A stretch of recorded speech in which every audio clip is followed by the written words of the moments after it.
Hello everyone, this is Javamonk, and welcome to episode 96 of the Survival Series. Hey, wait a minute. Didn't episode 96 come out already? Yes, it did. But I was kind of unhappy with the results. After all, I was recording it way in advance, back before I had a functioning 3D printer design. So, I'm remaking episode 96, this time with a functional 3D printer. So here's the thing. I've been I've been kind of editing together some of the episodes of the survival series, and I realized since I now have a working 3D printer design that I became rather unhappy with episode 96. Not unhappy enough to completely disqualify it from the survival series, so of course it's still published, but I'm unhappy enough where I want to remake it, and it was important to me that the survival series ended on episode 100. So I figured, why not just remake episode 96 with a working 3D printer? So really, the whole issue came down to the fact that the point of these last several episodes of the series was to be kind of, if the specials was Gatorade, then these episodes would be vitamin water. It's kind of slightly less flavored, but it's still pretty awesome. Now, what happened was episode 96 ended up being more of La Croix, which is kind of made fun of for the fact that it's kind of each of its quote unquote flavors a hint of a flavor of a whiff. So yeah. And by the way, I'm recording this after I recorded episode 99, which is why that desert temple is over there. So this is not going to show up in the world tour. And just to make things real fun, I'm having difficulty visiting the mansion because of some sort of exception ticking world that keeps crashing my game every time I visit this place. So this is probably the last time I'll be able to visit this area. Oh, and also, just because I need Frostwalker in order for this 3D printer to work, I must now stop the daylight cycle. So, do daylight cycle false and freeze it at nighttime. Yeah, because frosted ice, it melts in the sunlight, and it would be an absolute pain to be frosting up the ice and then having it all melt. That would just be not good. So I'm just gonna deal with the mobs. I'm just gonna have to deal with it pretty much the entire time I'm building this 3D printer, and we'll see how this goes. So here's how this episode is gonna go down. I'm gonna build up the main printing bed, kinda in clips, because there's some interesting bits that go on with the printing bed.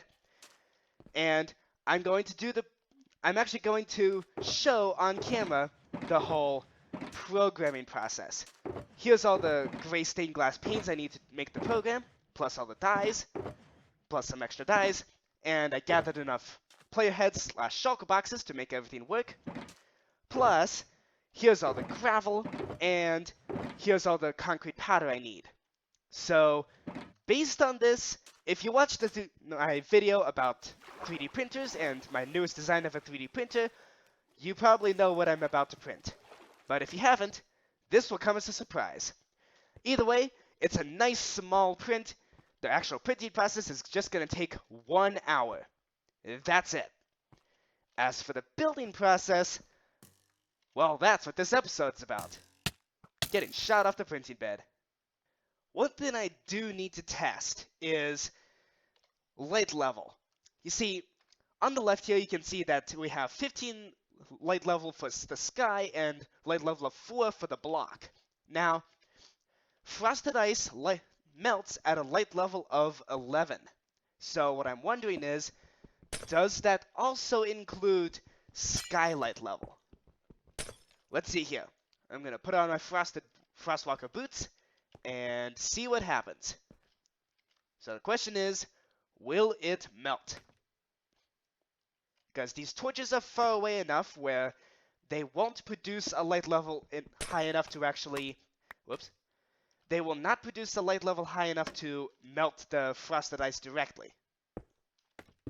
And it looks to me that the frosted ice is not going to melt. So that's perfect. We can use, as long as it's perpetual night while this printer is working, we can just have frosted ice working. I'm getting into a nice little pattern on building out this printing bed. So the way, in case you haven't seen the video on the 3D printer and how to build it, it's basically taking advantage of the fact that when frosted ice is pushed by pistons, it instantly turns to water at the position that the new frosted ice is at. So what I have here is an array of pistons that are just gonna, whenever a new layer comes down, it's going to push these pistons and essentially essentially pour water all over the concrete and gravel that's going to be on this printing bed. Now, I need 11 sets of this frosted ice here, so that's a total of 22 layers. And here's how I'm doing it. I'm just basically taking this ice here, which is basically stackable water, and then breaking it and walking over it with my Frostwalker boots. And this is actually why I have the scaffolding here. It's not just to place the pistons easier. And here I was foolishly thinking that just because it's perpetual night and day-night cycle is not exactly a thing right now, that I could avoid phantoms. Boy, was I wrong. Yeah, looks like we're going to be dealing with phantoms. This is fun. So anyways, the printing bed is now complete. Okay. So at this point, I can just knock down all these scaffolding pillars that I've been using and take a look at all this frosted ice and just gonna ignore the phantoms. And there we go. We got 22 layers of frosted ice and glass. That is actually, yep, that's 22.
that is about 3.5 hours of perpetual night.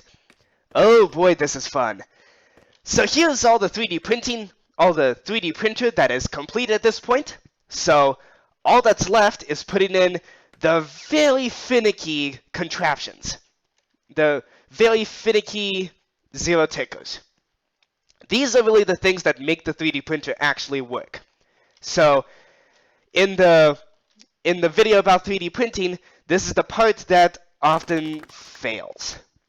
And that's because this particular design of a zero-tick pulse generator is very bizarre. And sometimes it just doesn't work.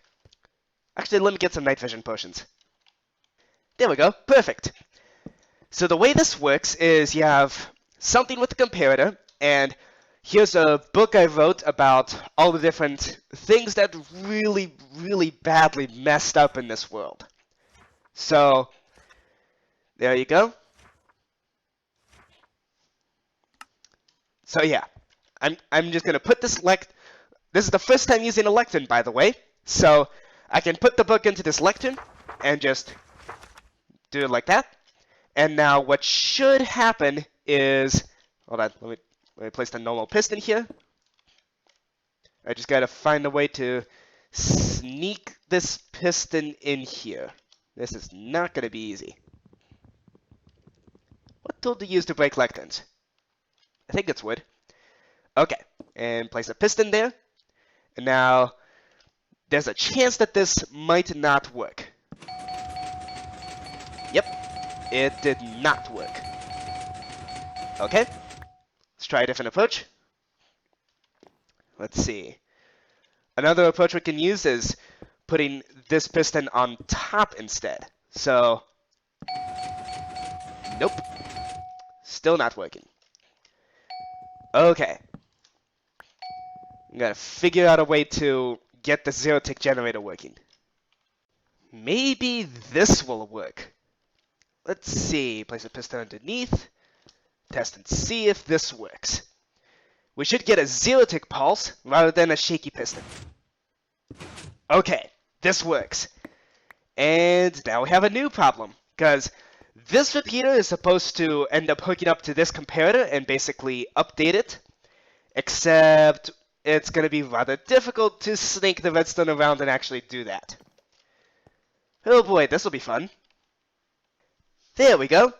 I don't think that'll do too badly. I don't think that'll mess with any other redstone too badly. There we go. The zero ticking still works. So now let's hook up the other 3 zero-tick pulse generators, which are supposed to basically make this whole thing work. And it appears that this scaffolding tower was dismantled. Building piston structures when you're 100 blocks up in the air is easy, said no one ever. Even with scaffolding, this is still very difficult to do. Rightio. Let's test it. Perfect. Okay, that zero-tick pulse generator works correctly. Now we gotta hook up these 2. So let's see. Gotta get a piston down here. Yeah, this is actually turning out to be much easier than I thought. Okay. Perfect. And then once assuming this zero ticker works, we should be able to just get a perpetual loop. This will be fun. And whoop. Of course, it helps if I don't place the lectern incorrectly. Here we go, and bam. Okay. Beautiful. Okay. Let's actually make sure that this... Okay. Perfect. All the zero-tick pulse generators are working correctly, so now I can just... Oh, wow. I can just completely dismantle all these scaffolding structures. And there goes the night vision. There we go. This thing looks wicked from down here. Okay. Screenshots there. Okay. Now we gotta address the elephant in the room. The fact that we got about 10 shulker boxes full of instructions and things like that. Yeah. So let's just take all these dies. And also we gotta actually put in the instructions, which I plan to do fully in survival mode. No future Javamonk intervention required here because, well, it's only 3 stacks of shulker boxes. How hard could that be? Now all we need is all the note blocks on top of all these droppers, and with that, that should complete this whole dropper line thingamajig. I'm still not entirely sure how this works, but it works, so I'm not gonna mess with it. And now just to test and make sure I built it correctly, let's put this... Okay, that sounds promising. And the glass bottle ended up in here. Perfect. Okay, and now it's time to take these sorters and put in these dies. Hoo boy. Progress report on the instructions for this 3D printer. Because now that the printer's done, we gotta actually put in the instructions. So, all of these magenta shulker boxes are just full of the 27 gray stained glass panes. And, funny enough, you can put torches on shulker boxes, and even open the shulker box, and the torch doesn't break, which is rather bizarre. So anyways, it's time to put in all the other instructions, which will be will be put into these light blue shulker boxes. And these will actually include all the dies. This is partly so that I can keep track of the progress of the 3D printer, if I ever need to. I doubt I will. I mean, this 3D printer is small enough where if I try to stop it, it's actually going to break itself. So, yeah. This keeping track is not necessarily all that necessary, but it's partly to keep my own sanity. Then again, I think my sanity is already gone. I mean, I'm building a 3D printer. The instructions have now been coded. Here's the big layout. That's about 3 stacks of shulker boxes. An area 13 long and 22 wide. So we have 22 layers, and each layer has 13 rows. So now, I'm going to take out my pickaxe and do my best to keep these shulker boxes from getting out of order. So, here we go. From there, I'm just going to put these shulker boxes into these chests here, and hope that they don't get sucked in. There we go. And eventually we're going to have just 6 double chests full of instructions, followed by this shulker box with 2 gray stained glass panes. These are necessary in order for the 3D printer to actually complete its job. So here we go. Let's do this. So, you can take this as kind of a guide on what to do with instructions if you're going to build this 3D printer in survival.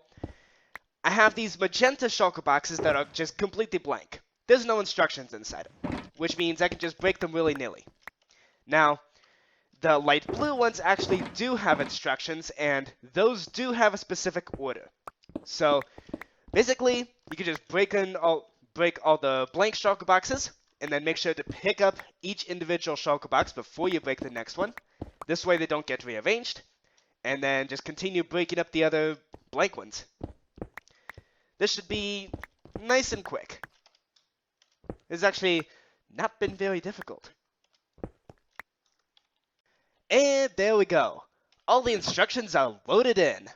So now what I really need to do is dismantle this stone platform, because all it's going to do is spawn mobs, which they're not going to cause trouble, they're just going to be annoying. And also I need to actually get the gravel and concrete powder into these areas right here. And yes, I know I have support for all 16 colors plus gravel in this 3D printer that I just built, even though it's completely unnecessary. That's fine. I basically have infinite resources, so it's really not a problem. Now, the biggest problem actually is figuring out the gravel and concrete powder, because this thing requires like 4 shulker boxes full of gravel, and there's going to end up being 4 shulker boxes full of gravel in the printing bed, which I'm then going to clear away. But during the printing process, where's that gravel going to go? There's not enough space in the sky build limit, So I gotta figure something out. And there's the Phantom Design. I gotta figure something out with that. Possibly use future Javamonk. Alright, we got big stacks for the light gray concrete as well as the white concrete involved in the statue. Unfortunately, there is a lot of gravel used, and also a lot of black concrete and too much gray concrete. So, future Javamonk, got anything I can use here? Because I can't figure out a redstone solution to actually pile it into this structure here.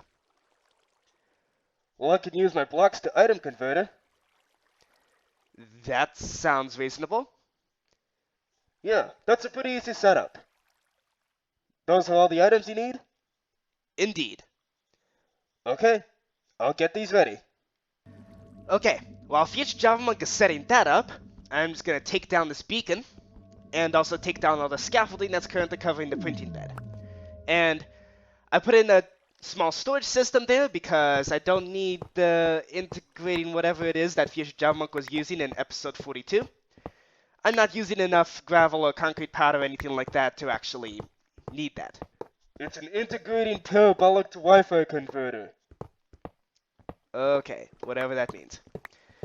So, either way, I don't need it. I'm just going to take down all the scaffolding. Also, I need to put in one item into this dropper line, so that way the layers work properly. And so, once we do that, everything will be ready to go, and we can just activate the switch. And now, quite possibly my favorite part is taking down scaffolding platforms, because they all just kind of fall apart, and then you have scaffolding just raining down, like that. It's just super awesome. Alright, I'm going to take down all these scaffolding platforms. I also got to break all these torches, so that way it doesn't accidentally break any gravel. And everything should be ready to go. And now, here we go. I'm putting a full beacon into this bottom dropper. And now, the system is pretty much ready to go at this point. All the scaffolding has been removed. All the flying machines are in position and ready to go. All the observers are in the right place. And I can't navigate very well. Alright, this is it. The historic moment when I become not just the first person to 3D print something, but the second person as well. Alright, the button has been pressed. So at this point, all the instructions are going to be loaded into the 3D printer for the first time ever. So, here we go. It's basically just 3 shulker boxes that are just going to be unloaded from the set of instructions and put into the instruction, just basically interpreted. But the machine is not going to switch on just yet. Alright, future Javamonk, is the camera ready? Camera is ready. Night vision goggles on? Night vision on. Okay, I'm walking over, and now I'm going to seal myself up and switch it on.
I hope you enjoyed that time lapse. So here we are. Can now bust our way out, and there we can end this perpetual night. That's a lot of phantoms. Why are there even phantoms spawning? That's weird. Okay, pretty soon we'll be able to climb out once all the phantoms burn. And there we go. The sun is rising, the phantoms are dying, and now we should be in no danger whatsoever because all the frosted ice should have melted by now, or have been used as water. So there we go. And it seems the machine used up all the gravel and concrete powder we put in. That's good, except for the 5 needed for the gravel pieces. Looks like we still got mobs spawning here, but that shouldn't be... Whoop, that's a creeper. Okay, that is a big problem. Right then. So here's what we printed. This super neat wither statue. So now what I'm going to do is clear out all this gravel and maybe even clear away these big glass walls here. They were only really there to keep the water back. So while I'm digging out this gravel, I figured might as well give some stats about this 3D printer. So in my testing, this statue should have taken just under 2 hours to print.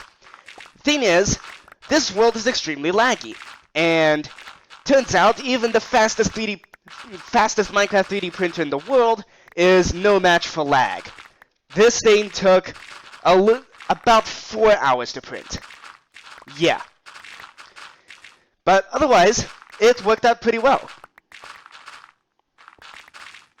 I'm debating on whether or not I should remove the glass wall in front of the wither. I mean, I've now cleared out the gravel, so we got the full statue in all its glory, but I'm not going to tear down the printer because, first of all, it's a cool machine, and secondly, I don't need the resources. So, yeah, I basically have infinite resources. But I'm thinking actually keeping the glass wall here, because it kind of, first of all, it's part of the machine, and secondly, I don't know, I kind of like how this looks. One thing I'd like to do right now is actually right a big wrong that I did in episode 96. So, for context, in my very first live stream, I got a comment asking me to make a mob statue with glowstone for eyes. And in episode 96, I made the statues of me and future Javamonk, and I put glowstone behind the glasses. Now, that's cool and all, but the comment specifically asked for a mob statue. And this is a mob statue right here. So now, we're swapping out the white concrete with glowstone. And falling off. That's an interesting look for the wither. It kinda looks like it's some sort of, I don't know, like it's entering some sort of rap battle. I don't know. It looks pretty cool. Yeah. This is pretty awesome. Super sweet. Thank you all for watching. I hope you enjoyed this. If you did, please let me know. And I'll see you next video.